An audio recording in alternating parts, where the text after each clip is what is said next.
we've been telling you about that alarming video that has emerged, and while one can openly see the Jamaat-ud-Dawah calling out for jihad, chiefs of the Pakistan forces have used the occasion of Eid to provoke India. A day after the Pakistani army violated ceasefire along the line of control, the chief of the Pakistan Armed Forces, General Bajwa, visited a camp near the line of control on the occasion of Eid. General Bajwa even prayed along with his troops and hailed their operational preparedness. And while he did that, the chief of the Pakistani Air Force visited an operational base and brazenly accused India of sponsoring terror, ironically on the very same day that, we have been showing this video from Lahore, where one can see the Jamaat-ud-Dawah leaders hailing, praying for the Lashkar terrorists.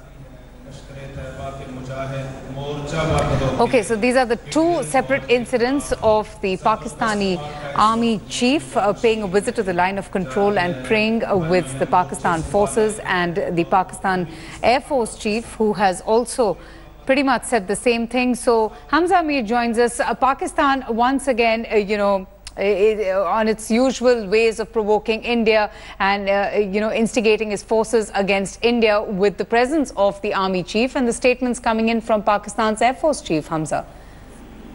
Well, yes, being the Eid festival today, there are official statements obviously released from all domains, from the government, from all the armed forces and heads of the armed forces of Pakistan.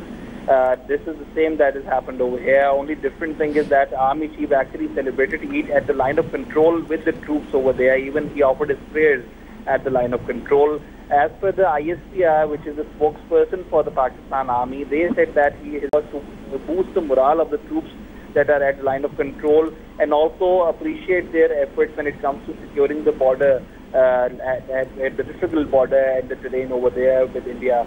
Also, Pakistan Army has reiterated the fact that they have in the past that they will be ready for any aggression from any side of the border, and they are readily available and up to the task when it comes to responding to any provocation, what they call is from the Indian side of the LeT. The same has been stated by the Air Chief as well, who actually has said that the Air Force of Pakistan is ready to respond to any aggression. And obviously these statements always have this slight head towards India, because the line of control visit of Army Chief, tensions with the Indian side on the line of control, cross-border firings and shelling from both sides. This is something that really has, creates more of an attention. But yes, the statements from both the chiefs actually is pretty much drafted and pretty much understandable on the same lines, because of Eid festival, all official entities in Pakistan give out similar statements in favor of Pakistan. Right, Hamza, thanks so much for joining us. We'll keep coming back to you. Meanwhile, India today has exclusively accessed a video of a gathering at the Jamaat-ud-Dawah headquarters in Lahore. The video shot yesterday clearly shows Jamaat-ud-Dawah leaders praising and praying for Lashkar terrorists who attacked a CRPF party in Srinagar, and then those two terrorists who took refuge in a school in the region. In fact, that encounter, lasted for 14 hours before both the terrorists were gunned down. And right behind the man who's praising the Lashkar-e-Taiba terrorists is Hafiz Saeed's brother-in-law, Abdul Makki, the man who is now presently handling the affairs of the Jamaat-ud-Dawah in the absence of the 2611 mastermind.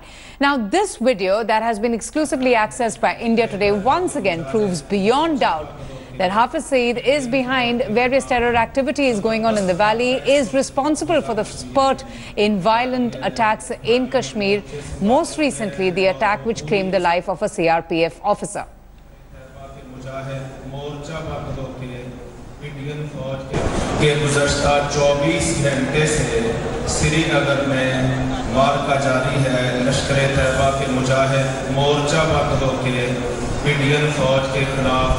जबरदस्त मार्का इस वक्त मकबूजा कश्मीर में जारी है। भाइयों ने मोर्चे संभाले हुए हैं और वो पूरी इस्तकामत के साथ, पूरी पाबंदी के साथ जालिम हिंदू फौज के खिलाफ लड़ रहे हैं। तो मैं आप भाइयों से ये गुजारिश करता हूँ, इस वक्त अगर हम उनकी और कोई भी मदद नहीं कर सकते तो इस वक्त हमें उनको अपनी दुआओं में ज़रूर याद रखना चाहिए। और नंबर 2 ये है कि कल जब हम ईद मनाएं तो In fact, we got a chance to speak to senior Congress leader Ghulam Nabi Azad on this video that has emerged of the Jamaat-ud-Dawah herd praising and praying for the terrorists who attacked a CRPF party. We also got in a reaction from Jitendra Singh, MOS PMO. Let's just play out all of those reactions. Sir एक और video भी वहाँ पे surface हो रहा है, यहाँ पत्थरबाजी हो रही है, वहाँ पे हाफिज सईद का एक रिश्तेदार है मक्खी, वो लाइव कमेंट्री कर रहा है। अब ये हाफिज सईद की कमेंट्री तो किसी तरह से अलाउ नहीं करनी चाहिए। वो तो मक्खी, और वो मक्खी है तो मक्खी को मक्खी तरह से इस जो मक्खी के साथ सलूक किया जाता है। The Pakistan's hand in perpetuating terrorism on the Indian soil, on exporting terrorism to the Indian soil, but at the same time I think what we would have to address is the duplicity of some of the Kashmir-based local politicians who tend to run with hare and hunt with hounds. Pakistan has been isolated in the entire world. It is being looked at as a terrorist country. They have not been able to set their own house in order. I think when earlier it was the military that controlled them, but now it's very clear that terrorists are controlling Pakistan, and it's a very unfortunate state of affairs. I think that days are probably numbered, because once the entire world gets against the kind of terrorism that is being supported and perpetrated through Pakistan, it's not going to be long before these terrorists are going to be brought to book, which they should be, and the earlier the better. Well, a short while back, we also got a chance to speak to retired Brigadier Mahalingam and retired Major General JuD Bakshi on this video. Let's just listen in to those reactions and the reaction of RSN Singh, defence analyst. It would be a forlorn hope at best.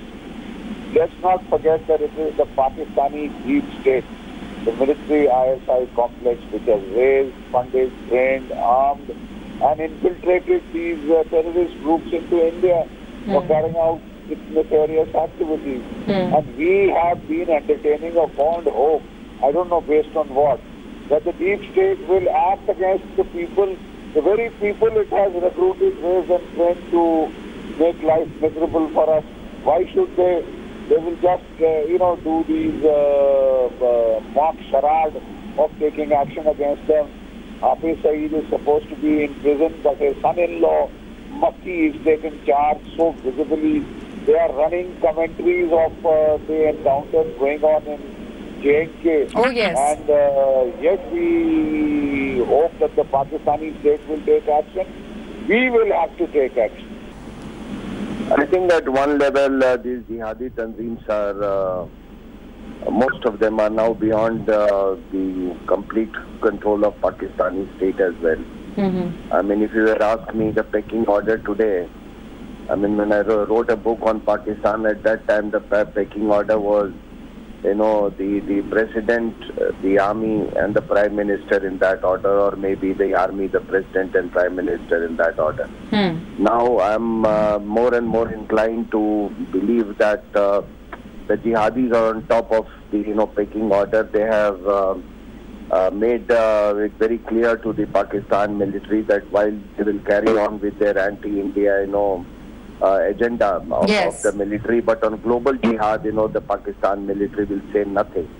And some documents recovered in South India have urged youths to join Islamic State through Lashkar-e-Taiba and not Lashkar-e-JuD, which is the parent organization of LeT and Jaish-e-Mohammed. Right. So that is the picture for you. So it is we have to deal across the border, and we have also to deal inside the border. I don't think any sort of favorable results will come out of the particular case. If you may recall, this particular result or the judgment was to be received a couple of days before, that is before the Financial Action Task Force of the Geneva Convention was to meet in Spain. And this perhaps has been sort of delayed so as to make sure that this judgment does not go adversely against Pakistan. Right. Nevertheless, in as far as I can see, that there cannot be much of any difference making, because as you are aware, Pakistan's military is involved in the issue, and if anyone is to prosecute or if anyone was to produce evidences and witnesses, it is only Pakistan's military can do that.